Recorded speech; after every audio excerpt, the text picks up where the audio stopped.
భారీ వర్షంలో సైతం ప్రారంభోత్సవం నిర్వహించిన హైకోర్టు జడ్జి మహబూబాబాద్ జిల్లా కోర్టుకు పలు అభివృద్ధి పనులు ప్రారంభోత్సవానికి విచ్చేసిన తెలంగాణ రాష్ట్ర high court administrative judge justice Suryapalli Nanda స్థానిక కోర్టు ఆవరణలోకి పోలీసులు గౌరవ వందనం స్వీకరించారు. అనంతరం క్యాంటీన్ ప్రారంభించి క్యాంటీన్ నిర్వాహకులు సిబ్బందికి కోర్టు పని మీద వచ్చే వారికి నాణ్యతతో కూడుకున్న సేవలు అందించాలని కోరారు. అనంతరం మహిళా బార్ అసోసియేషన్ సభ్యుల సౌకర్యార్థం గదిని ప్రారంభించారు. అలాగే లైబ్రరీని ప్రారంభించి దాని ఆవశ్యకతను అందరికీ తెలియజేసేలా ఉండాలని సిబ్బందికి సూచించారు. అనంతరం భారీ అసోసియేషన్ సభ్యులతో కలిసి మొక్కలు నాటారు. అలాగే మానుకోట జిల్లా కేంద్ర వైద్య శాఖ ఆధ్వర్యంలో బ్లడ్ డొనేషన్ క్యాంప్ ను ఏర్పాటు చేయగా సిబ్బంది పెద్ద మొత్తంలో రక్తదానం చేశారు.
I also told him one thing in my personal talk to him.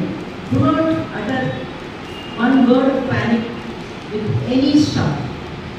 Do not whisper anything negative with any single staff. We are proceeding and we will do it. And we will do it.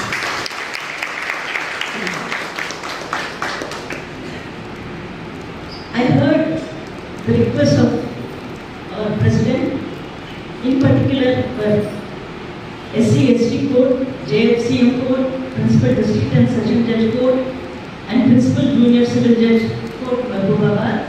I have made a note of it. I have also received the representation